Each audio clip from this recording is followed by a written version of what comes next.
This is VSiN, the sports betting network.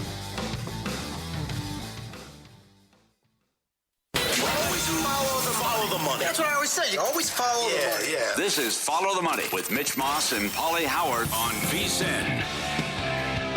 Here we go. Welcome in. Follow the Money on VSiN, the sports betting network. Mitch Moss along with Paulie Howard. We are live in downtown Vegas from the Circa Resort and Casino. A 3-hour banger lined up for you today. Great guests on the program, including Matt Vasgersian. His look at tonight's remaining 4 games on the Major League Baseball card. He always comes with a good spin and great nuggets with numbers every time he's on this program. Lou Finocchiaro on a really good card in the UFC this weekend in 90 minutes. Steve Wyss in soccer. We'll touch on the baseball card. We'll get into the playoff action, obviously, in the NBA and the NHL several times throughout. And we'll rant about what's going on with March Madness as it's official today. They're going to go to 76 teams. Thank God, because every human being on the planet was begging for that to happen. OG is banged up, Paulie, after last night. Yeah, not and now, good. He's questionable now for Game 3. But I also, the Sixers can maybe win the next 2 games to get back into this thing. Who knows? It seemed like they had to have that game last night. You agree with that? No. No? I thought they got a friendly whistle, which I couldn't believe. I mean, the Knicks couldn't get a call in the second quarter. You got the Bronx cheer from the fans. Hart was beside himself. I love how Cat's in foul trouble every game, and he's never committed a foul in his career. Like, it's every game, man. It's you. That third one where he sticks his leg out? Come on. Yeah. But we still get the assists over. I don't mind plus 750 to come back and win the series. There's some 20-1 out there to win the East. I can't imagine he plays tomorrow. This is why we can't have nice things. He's so good. What he means to them defensively and how he's been great offensively. The easy transition baskets he's been getting as well. So, it wreaked havoc a couple years ago in the Indiana series. It seems like to me he can't play Friday. We'll see what happens with Embiid.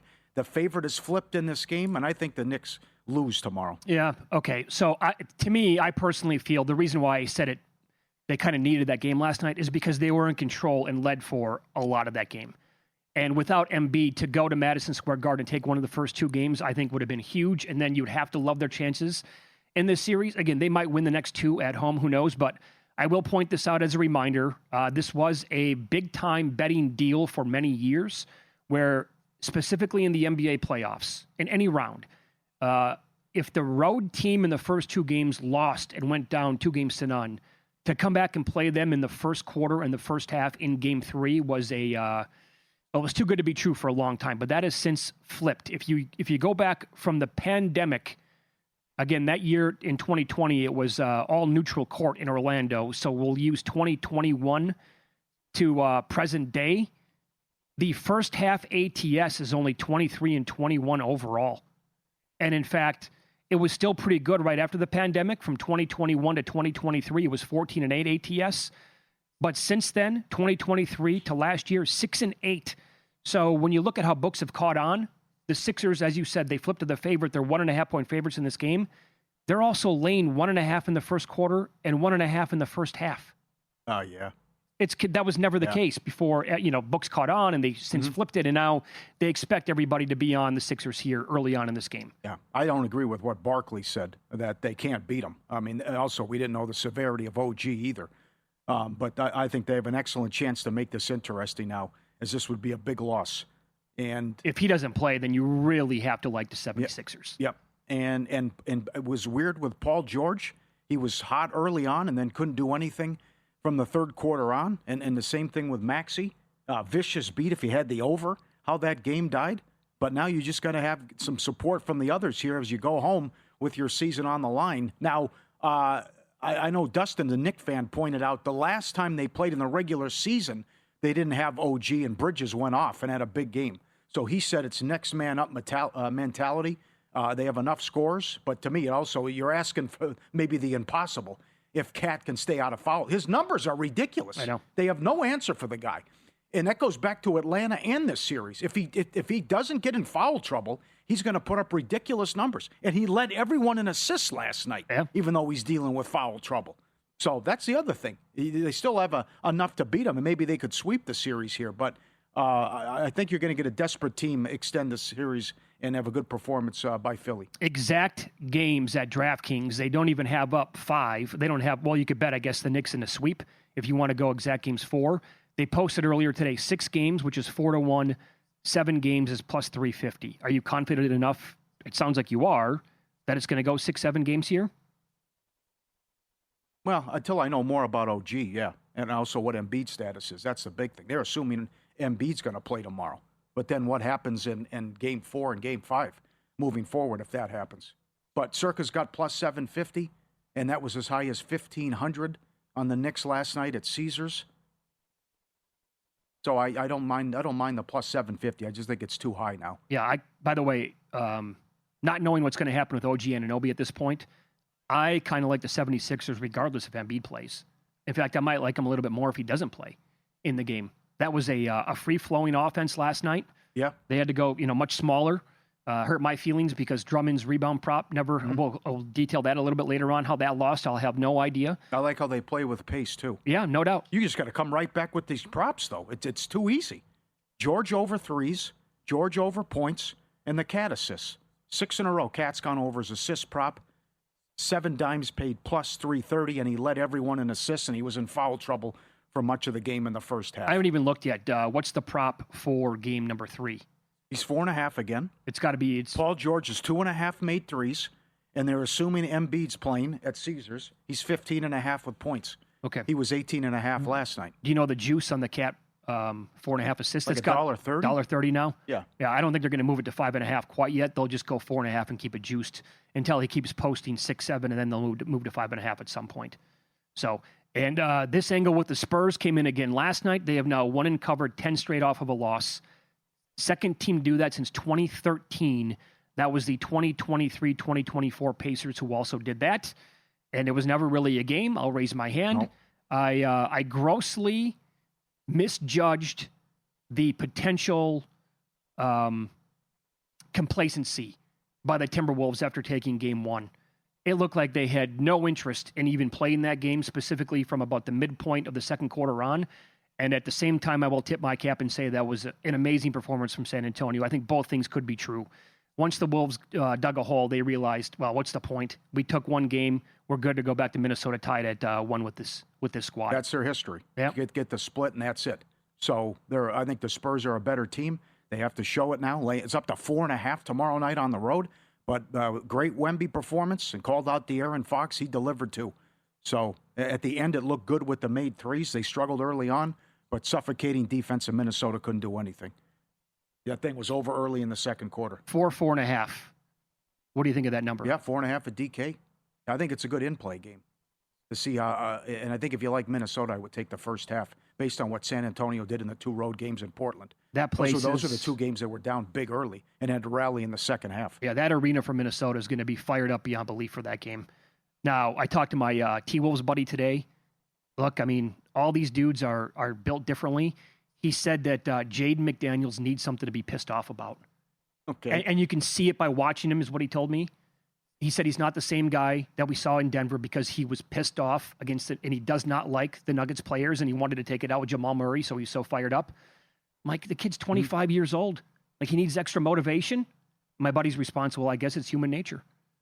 So this is a great quote, by the way, from Wemby on the approach for Game 3. He said last night after the game, we're going to watch film because, as Pop says, when you win, you're never as good as you thought you were, and when you lose, you're rarely as bad. So obviously, stay humble and keep working. Yeah, that's great. Yeah, that's an amazing. I love that. Yep. It's phenomenal. Do it again tomorrow. Don't give them any hope. Show that you're the better team. Everyone wants OKC San Antonio. You're not kidding. Let's make it happen. And tonight, I can't make a case for the Lakers here. With this series, it's all about props. Sweep is $1.05. Minus 105, OKC in a sweep. Lucas said it yesterday. The doctor told him he's out 8 weeks. This is week 5. So he's not playing in this series. Kennard's banged up. He didn't do anything in game 1. There's just no way they can. The SGA doesn't even play well. So I think a sweep $1.05, and the only way you can attack this is with props tonight. How about people basically in NBA media calling for Luka's head, saying this is the Luka that the Mavericks could not wait to trade? Oh, come on. And they're saying just because the doctor told you it's going to be 8 weeks doesn't mean that it has to take that long. And their example is look at Anthony Edwards. That was supposed to be a month. He wants to play, and he has been playing. I don't know why Edwards was in that game so long last night. What's the point of doing that? The game was a 40-point contest and over with again in the second quarter. He was, still playing there late in the second half. No, that's not me talking. That's like my Twitter feed of NBA guys that I follow. I'm like, I'm not so sure about that. Oh, that's absurd. Yeah. I mean, if the calling him guy's soft, basically. Yeah, if the guy's out 4 to 8 weeks, I mean, come on. There's plenty of hamstring injuries going around the league. Yeah, I'll expand on that game coming up as well. Some really good numbers. You can find a ton of this stuff at vsin.com. I know this thing, you must be feeling great about betting the Ducks yesterday to win the series outright against the Golden Knights at higher than 3-1. I don't know. People are watching a different series. Oh, this is lopsided here. Eddie O said it early in the first period. He's right. You got to be loving life if you're Anaheim. No doubt. And they still, what if they get the power play going? That's the other thing. I mean, they were 50% against Edmonton, and Vegas has done a great job on the penalty kill. But they thoroughly outplayed them. It should have been a shutout. You get the fluke goal with 4 seconds left. They've outplayed them for 2 games. And you can argue Vegas has been outplayed in every single game but one. Game 6 in Utah. So now it's as low as minus 150 to win the series. I would say that Vegas has had probably one good period in the 2 games against Anaheim. Yeah. That's it. I think they're the better team, and I think they're going to win the series. I wanted to ask you, do you think there's still... Is Anaheim plus 140 still worth it, you think? Yeah. If you're late to the party, yes. Yeah. I think so. And they might get both games in Anaheim as well. Because the comeback is, what if they get the power play going? And that's let them down so far in this series. Yeah, we'll expand on the playoff games that we have coming up tonight. The under is on a 14-3 run when these two teams meet. I'll tell you which game next on Follow the Money. It's VSiN, the Sports Betting Network.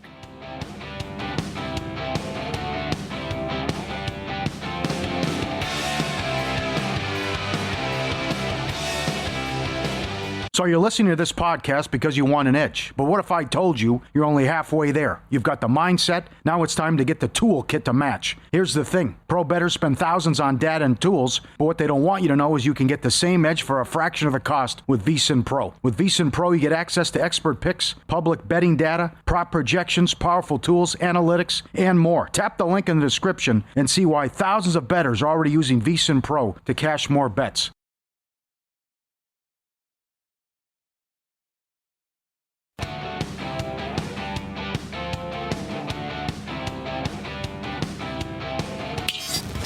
This is Follow the Money on VSiN. All right, a lot of moving parts to the program today. I promise I'm going to get to an angle that's 19-5 straight up, 17-7 ATS coming up this hour. Right now, Matt Vasgersian joins the program as we go out to the Progressive Guest Line to talk a little Major League Baseball. Hey, Matt, thanks for the time as always. How are you? Yeah, guys, good. Limited schedule in the Grande Ligas today. A lot of day games. Cubs are hot. They just finished off the Reds again. Man, that's a freight train right now. But some interesting games tonight too. Okay, before we get into what you have your eyes on for the games tonight, did any name jump off the page to you looking at this suddenly a wide open race in the American League Cy Young market with Skubal now on the mend for a couple of months? Yeah, I mean, no Skubal, no Crochet in those markets now. I think the best pitcher in the American League, the best starting pitcher is Max Fried. And maybe it's because I've watched more of his starts this year than I probably had to start the last couple of years. He's the best in the business right now in the American League. By the way, outside of the Rays and the Yankees, the American League kind of stinks.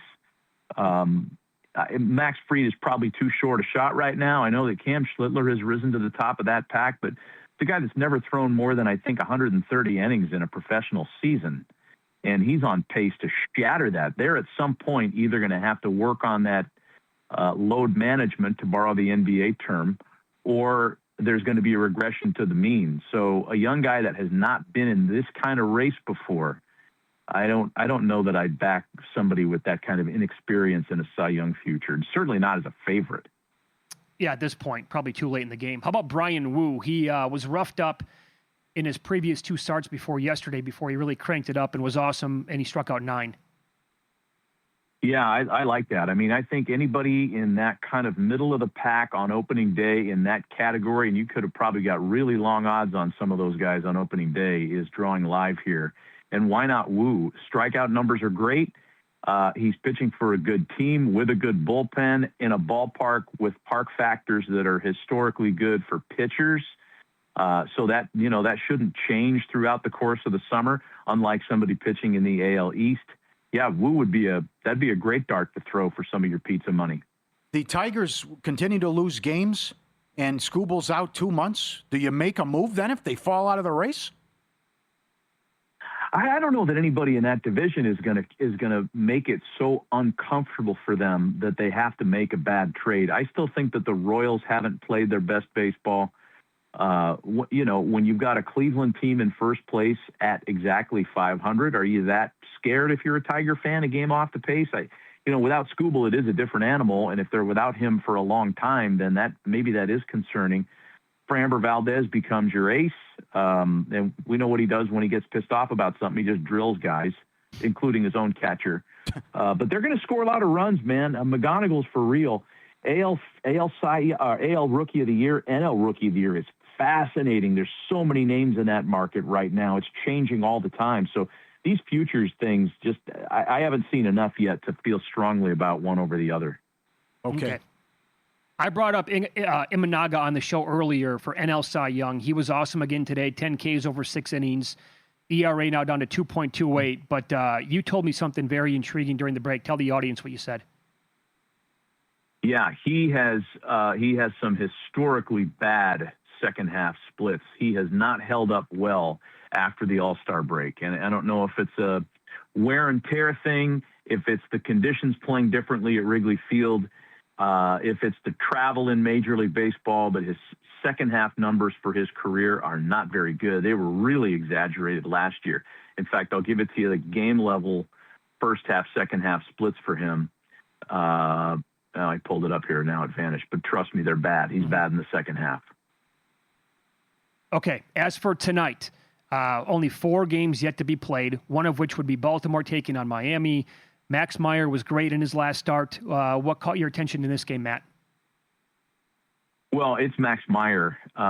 His sinker or sweeper slider combination is what makes his superpower good. And opponents are 11 for 72 against it, 1 homer allowed, 31 strikeouts. And I ran a little model on the Orioles lineup tonight and their strikeout rates versus Max Meyer's put-away combination.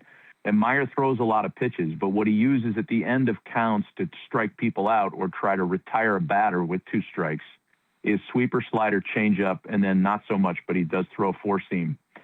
So in that Baltimore lineup tonight, there's only one player that's got a strikeout rate of under 23% against that combination, and it's Taylor Ward. You got guys like Colton Cowser, Jeremiah Jackson with strikeout rates of 29, 31% against that combination. I don't know about a strikeout prop for Max Meyer. I don't know what it is, but I do like him to have success against the Baltimore lineup tonight. All right. And why do you like Jackson Merrill tonight for the Padres with his props? That might be the one player prop on the board tonight that's the most intriguing for me. Matthew Liberatore against left-handed batters has given up a batting average of 500 with a slug of 900 on his 4-seamer. On his sinker, a 375 batting average, 625 slug. Jackson Merrill against that combination against the lefty hits 315 with a 519 slug. And he's leading off now, which is really, I thought that was the greatest thing that the Padres could have done. Lead him off. He's 4 for 9 since moving into the leadoff spot. Rakes right-handed pitching in general, but with Matthew Liberatore, for whatever reason, he's had a hard time putting away lefties. I think that Merrill's live tonight. 2 total bases is plus money. It's a good look. That's interesting. He's 3 for 6 against him in his career. They've all been singles, and it's 1 for 2, 1 for 2, 1 for 2. So he's never had a multiple hit game against him. The other guy that's interesting, you can make the same case for, is Yandy Diaz, who's just red hot right now. And Jake Bennett making his second ever major league start, rookie lefty. Yandy's always raked at Fenway. That's another player prop that kind of stands out. That's chalky, but I mean, Yandy Diaz over a base and a half every day is something you could almost auto play right now. Very good. Follow the money here on VSiN, the Sports Betting Network. Our guest, Matt Vasgersian, MLB Network, and he is on the Progressive Guest Line. The Max Meyer K prop, by the way, is 5.5. It's juiced around 40 cents to the over on that one. And what do you think of Andrew Painter tonight going for Philadelphia against Oakland? Phillies have been red hot here. His K prop, for example, is 4.5. You can find it $1.05 or so, Matt, to the over. Ooh, 4.5 is interesting. I feel like the number's a little high on Meyer, but 4.5 for Painter's interesting because his big strikeout games, and we're talking about a short sample size here, I get it, but his big strikeout games have come at home. His strikeout per nine, his rate per nine at home is 11.9, under 6 away from his home ballpark. And there are a couple guys in that lineup for the A's tonight. Lawrence Butler, Geloff's in there tonight. I think he's batting 8th. Kurtz has been striking out a ton. 4.5 is pretty interesting there. I think, not all their big strikeout guys are in there. I'm looking at their lineup right now, but those 3 guys punch out a lot. So at home, 5 seems real makeable for Andrew Painter tonight. Yeah. By the way, we talked a little Rays and Yankees here in that division. Do you think this success by Tampa is sustainable? Not to the tune of like winning 100-plus games, but being a threat maybe in the American League this year? You know, they're always a threat, and they're always doing it with different guys because it seems like every year their ace is scratched. Their ace is down. And they got bad news on Pepio. He's going to have surgery next week on his hip, and he's done for the year. That's really a bad thing. So what they're doing tonight, and it's Pepio's turn, I guess, technically, is with Griffin Jacks. They're kind of grooming him to be a part of the rotation now. He's gone 5 scoreless innings over his last 2 outings, and they're going to stretch him out a little bit more tonight. I think he last pitched on Saturday, went 45 pitches by design. If they can turn him into a successful starter, they might not miss a step, and they're so good at handling their pitchers, and I'm not sure the same advantage exists, but I remember talking to Liam Hendriks about this a couple of years ago, that for a right-handed sinker baller, the extension that you get off that mound in Tampa is better than any other ballpark in the league. It's not something that you could see necessarily. You wouldn't be able to measure it because all these things, slope and distance, are supposed to be standardized by Major League Baseball. So whether it's an optical illusion or not, right-handed pitchers have always felt like they get better extension off that mound. Griffin Jack's a right-handed pitcher. I have a lot of confidence that he's going to be able to transition into a starter's role pretty easily. So the long answer to your question is yes, Rays are sustainable. The AL is kind of rotten right now. I can't see a wild card coming out of the West. I can't see a wild card coming out of the Central. Yeah. So you could be in a situation here where Toronto gets it together again and they get healthy. The Yankees win the division, and maybe the Rays and Jays are the 2 teams fighting for wild cards in the AL. There you go. Excellent answer. Love having you on. Yes. Thanks so much for the time, Matt, and best of luck tonight. Bye, boys. See ya. Thank you, sir. The great Matt Vasgersian here on the program, courtesy of the Progressive Guest Line. Up next, Lou Finocchiaro on the program. Good fight card, UFC. Best bets with analysis. Has Chimaev finally bitten off more than he can chew?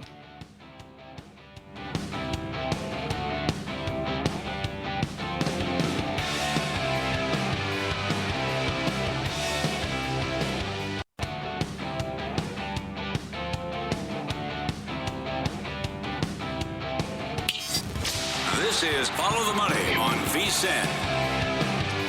Really good card this weekend in the UFC, including a terrific main event. 328 is on tap, and Lou Finocchiaro joins the program now. Website is gamlou.com. The podcast drops every Friday called Bout Business. Love the name.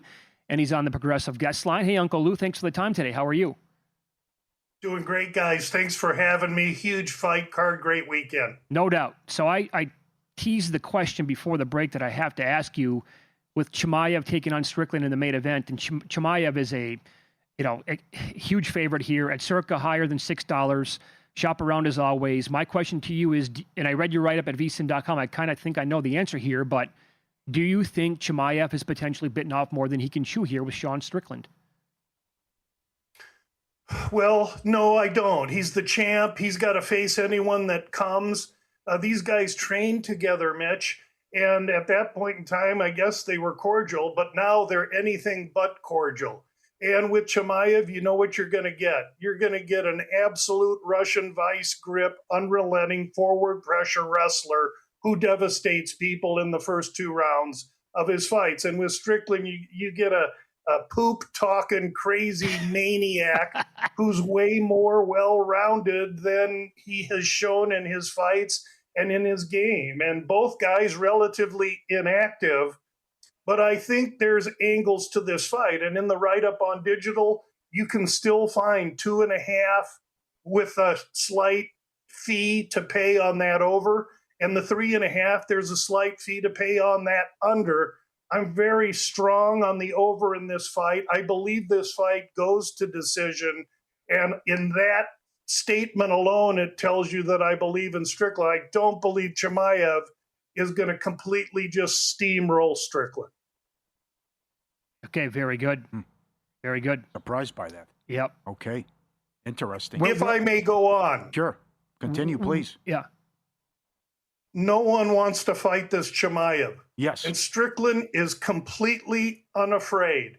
He believes his grappling is such that he can compete with Chimaev in such a manner, not necessarily that he wants this fight on the ground, but that when it goes to the ground, and it will, because Chimaev early will take him down, Strickland will be able to return to his feet. If he's not, he's cooked. But he's strong, he's big, and in his 2 decision fights, Chimaev at 170 fought Gil Burns, who's really a 155er. That fight went to decision.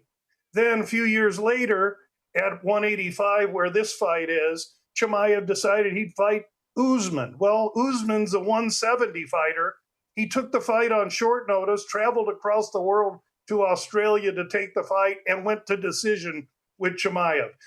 Once Chimaev realizes that Strickland can get back up 2 or 3 times in the first round, he's going to know he's in a fight. He's going to know he's in a 5-round fight. And from that time on, I think Strickland gains tremendous momentum. I do like Strickland in the fight, and I am going to bet him. Excellent. Okay. Great breakdown and a good recall with the Burns fight as well. It's rare that you're on a favorite. Why do you like Tyra minus 160? Well, this is going to be a great fight, but Van won the flyweight title against Pantoja on a little bit of on an injury and a fluke, but he's the champ, and the kid is young, fast as lightning, extremely skilled and powerful on the feet, but he's not complete. Tyra from Japan, he is more complete, and he gives away less standing up than Van does against Tyra when they go to the ground, if they go to the ground. The key to this fight will be going to the ground.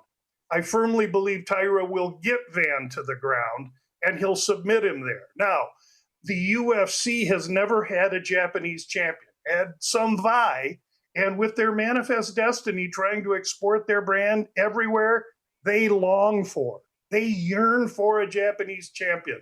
In a close fight, which this could be, I have to lean Tyra here for those nebulous reasons I just pointed out.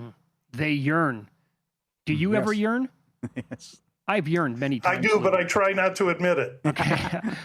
What's your breakdown of King Green, who's a $3 favorite against Jeremy Stevens? Here's a fight that most people might be stunned never happened before. These two guys got 15, 20 years of UFC experience in them.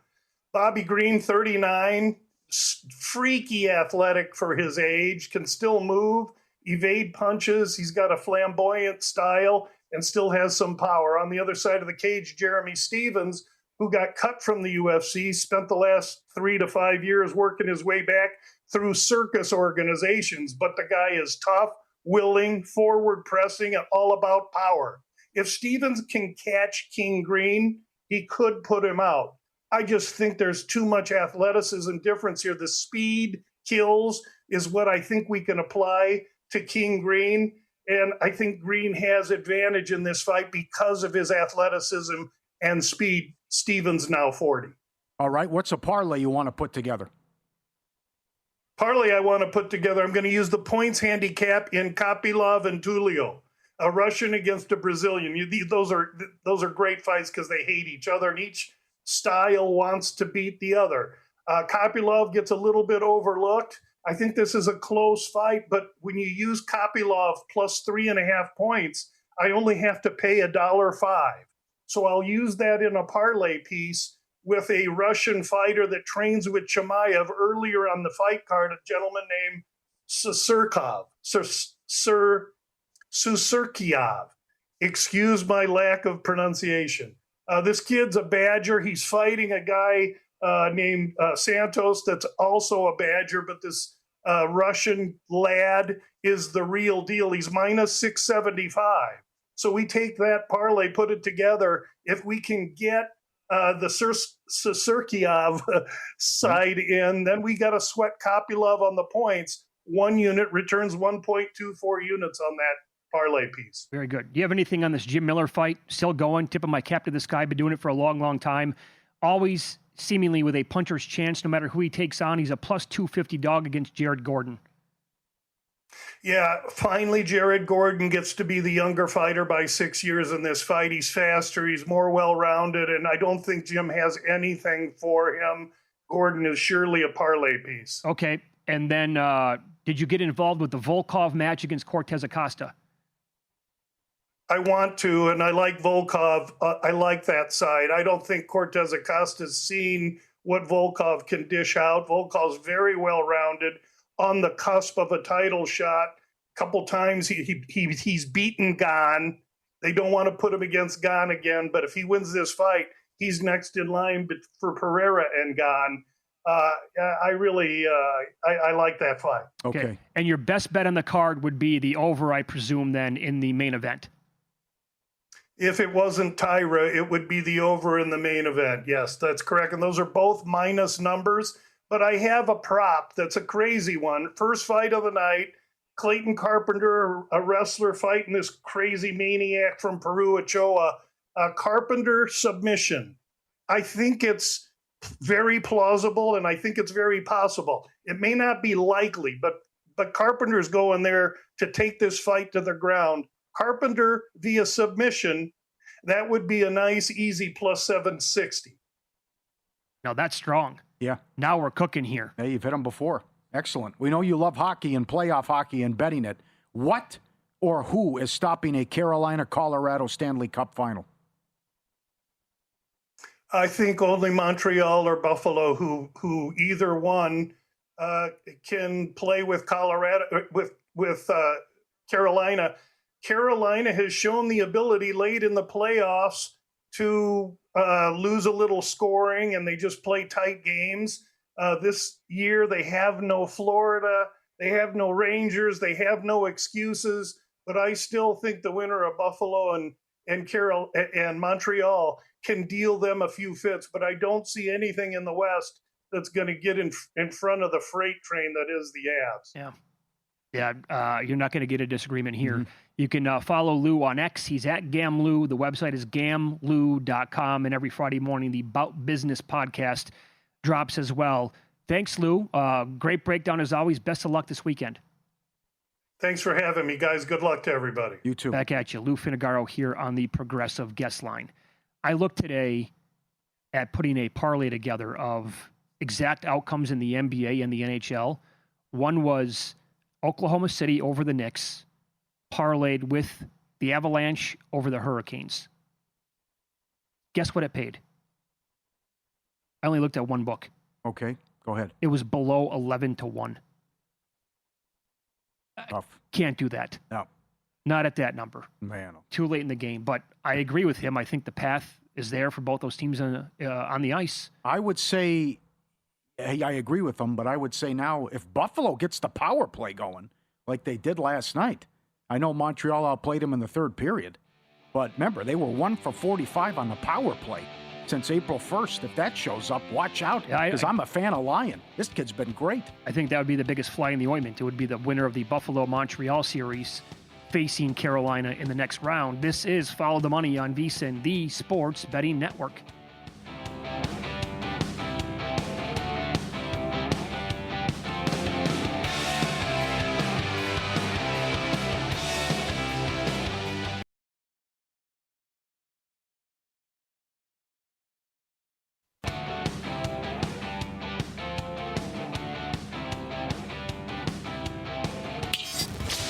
This is Follow the Money on VSiN. All right, time now to get some best bets with analysis this weekend in soccer. We'll start off with the Prim as we go out to the Progressive Guest Line. The Meat Man, Steve Wiss, joins the program now. Because We Win podcast, the Betting Weekly Studios. Meat Man, good to see you again, man. How are you?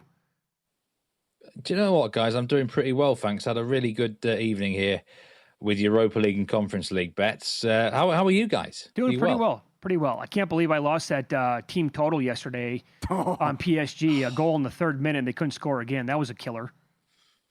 Huge win for the sportsbooks. Yeah, I mean, one of the biggest wins of the season, without question, because of the lack of goals in the game. I mean, over 2.5 goals was about minus 500, I think, pre-game. Oh, wow. So, I mean, when a goal scored after 3 minutes, everyone was lumping on to get on the in-play goals as well. So, good one for the books, not for the public. Let's go. Go ahead, Paul. Excellent point. I was going to say, yeah. We'll begin Prim here Saturday. This is Brighton against the Wolves. What's your play here, Meat Man? Going both teams score no, which is, it's basically the same as Brighton win to 0, because I just don't see Wolves scoring a goal here. In 23 of their defeats this season, they have lost to 0 on 16 occasions. And Brighton are the sort of team, when they win, tend to not concede many goals. 7 of their 13 wins have been to 0. They're much the better team at the moment. Wolves are rock bottom, nothing to play for. Brighton in the hunt for the European spots. And this is not one to sort of overthink too much. You've got a good team that's motivated against a really poor team who are already relegated in the Championship. And Brighton probably will win this 2-0, 3-0. So both teams score no. At a pretty good odds here, close to even money, minus 110. Okay, your take team partner gave out Arsenal to win to 0 over the weekend against Fulham, and that was a bad performance. They take on Bournemouth, and you're coming back going against Fulham here. Tell us why. Yeah, Nigel's been pretty hot recently, and I've got a feeling he's probably going to be on Bournemouth as well this weekend. I really like Bournemouth plus 140 to beat Fulham. Bournemouth unbeaten in 15 consecutive Premier League games. I gave them out a couple of weeks ago to finish in the top 6, and for me, they are going to finish 6th. I think Bournemouth could be in the Champions League next season. They're playing exceptional soccer, some of the best in the league. I had them as my best bet last weekend, and they delivered easily against Palace, and I think they'll win easily again. Fulham, for me, are just done in now. They're mid-table, not much to play for, apart from certain league positions, but they just seem demotivated. They seem flat, lacking energy. And at this stage of the season, you really got to consider that in the teams, motivation, drive, who's looking sharp, who's looking tired. And, the Fulham players look like they do want to get on the beach. I'm a bit surprised Bournemouth aren't minus money. Genuinely. Plus 140 seems massive here. Really, they're much the better team at the moment, in better form, hungry to finish in the top 6. No-brainer bet. I think they've got me my best bet again, 2 weeks running, plus 140 on the money line Bournemouth. Excellent. Only a couple matches left in the season. Let's go to Sunday. Crystal Palace against Everton. Everton off the great draw and performance against Man City, and they should have beat them. Yeah, Everton are not a team you ever want to face because the manager's always demanding motivation out of them right until the last kick of the season. And I think Everton, the right side here, you might want to get on this quickly because I think they're going to get bet quite heavily towards the weekend. Crystal Palace have just won tonight in the Conference League, and they're in the final on the 27th of May. So in 20 days' time, Crystal Palace's biggest game of the season, and they're all in for that. And I just think players are getting rested, rotated. Even the mindset is that they're actually sort of focusing on that match. They're not officially safe from relegation, but as long as West Ham don't beat Arsenal on Sunday after this game, then Crystal Palace would be officially safe. So I think it's Everton for me. I'm going to go draw no bet because if it ended a tie, I wouldn't be completely shocked. But Everton, 6th best away record this season in the Premier League. Palace have only had 4 home wins. So they're not actually that strong at home in terms of winning matches. I don't see Everton losing. I think this tie no bet line will kick off about minus 150. So get on now. Everton definitely the right side at Selhurst Park. Okay, follow the money. Paulie and Mitch VSiN, the Sports Betting Network. The Meat Man, our guest, Steve Wiss, and Meat Man Soccer on X on the Progressive Guest Line. What are you doing here? Are you buying the hype? So now, I can't believe it. After they went the whole year without a win, now big deal, they beat Wolverhampton 1-0 and they scored late. Tottenham off a win. You're going to back them Monday against Leeds. I've got some explaining to do here, haven't I, Yes, Paulie? you do. I didn't think you would be convinced. I didn't think you'd be convinced by this. But I believe there's going to be a chain of events which makes Tottenham a bet here on Monday night. First and foremost, I think Manchester City will beat Brentford on Saturday in the evening kickoff. And I think that will force Arsenal to take West Ham very seriously on Sunday. And if Arsenal win or draw against West Ham, then Leeds will be officially safe, either mathematically or because of the goal difference. So in that instance, if Leeds are safe going into Monday night, I just think Leeds might not put in such a good performance because the players naturally, they fought all season to be safe. And it's understandable if they did let themselves have a couple of sherries on Sunday night in celebration.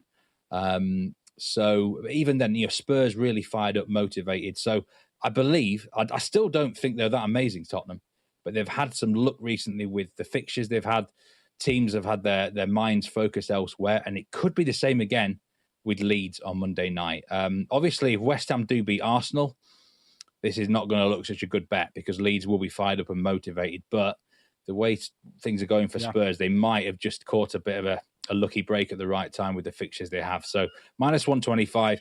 If Leeds are safe by Monday, I think this will kick off at minus 150. So I've got to go Tottenham money line now. West Ham now $5 to be relegated. Tottenham plus 350 to stay up. Playoffs start tomorrow. Championship and League One and League Two. We'll start with the England Championship League tomorrow. First leg, Hull City against Millwall. Millwall's been hot. They're plus money. Millwall money line, definitely. Best bet in the playoffs this week for me. Hull have no business being in these playoffs, Paulie, whatsoever. They are not a good team. Fourth worst team on expected points. Third worst team on expected goals against. Sixth worst for expected goals. They have overachieved by 35 points. I've never, ever seen this level of overachievement on the metrics. So they're a false team. They shouldn't be in the playoffs. And there's a saying, anyone can win the playoffs once you're in them. Hull are not going to win these playoffs. If that happens, they're going to need some sort of flukiness from everywhere. For me, Millwall will get the job done here and win this first leg. They won here in the league phase earlier this season, 3-1. They're much the better team, and plus 140 here is just too big to ignore. I mean, for me, these are the two worst teams in the playoffs. The winner of the next game we're going to talk about, I think, will win the playoffs. But Millwall definitely for me have at least one or if not two levels of class better than Hull. I was like a lot of people rooting for Wrexham, but they had the draw, and that's why they didn't make the playoffs. And Hull City gets in. Here's the match you're talking about Saturday afternoon. Middlesbrough against Southampton, and Southampton's been on a roll. How do you want to play this one? I think both of these legs here are going to be excellent viewing. End-to-end soccer, attacking, look for goals. Over 2.5 goals is actually plus money, and that looks a good bet. But both teams score, yes, minus 120. It does cover for that 1-1 tie, just in case. Sometimes the first legs are a bit tighter than the second legs. But there's too much offensive firepower on both teams. Southampton have scored in 25 consecutive games in all competitions. Middlesbrough have scored in 17 of the last 21. It's got to be goals. Simply. Keep it simple sometimes. Mm-hmm. Both teams score, yes. Minus 120. I'm amazed it's this big. It's probably only this big because it's the playoffs and there's a general conception it gets tighter and cagey and nervous. But there's too much offensive firepower on both teams in this one. So it makes sense for a good bet. 90 seconds left. Condolences on your Luton Town ticket, 20-1. How about, I was watching it, Stevenage, I don't think that went in for the goal. It was a ghost goal. I never saw a replay rubbish, either. Absolute rubbish. The linesman needs to go to Specsavers. The linesman needs to go to Specsavers, as we say over here, because I don't think that ball crossed the line. That is one of the best bets I've placed, which is not going to have the chance to run to its conclusion. I am absolutely convinced Luton would have won the playoffs. I don't like any. I think all four teams in the League One playoffs stink the place out at the moment. Uh-huh. And Luton and probably Plymouth actually would have had a good chance as well in them. But that's the betting game, isn't it? You win some, you lose some. For sure. You get some bad beats. You just got to keep knocking on the door for the next one, and you will hopefully get rewarded, guys. You were 2 minutes away. Tough one, man. Don't. Good call, though. No. All right, man. Thank you. Good. Best of luck this weekend. Make sure you follow him, by the way, on X. That's why we call him Meat Man Soccer on X, Because We Win podcast and the Betting Weekly Studios. Thank you. Thanks, guys. Take care. See you soon. You got it. And he was on the Progressive guest line today. How many futures are you live to in soccer? You got some relegation stuff, don't you? I just have the relegation. Yeah, Man City's cooked now. That's it. But that's going to win. Tottenham now plus 350. That's to go down. So all of a sudden they found their game. Back-to-back wins. He thinks it's 3 in a row. How about that? Oh, there you go. Betting on him. Yep. Then that would do it. They win Monday. That'll seal it. They're going to stay up.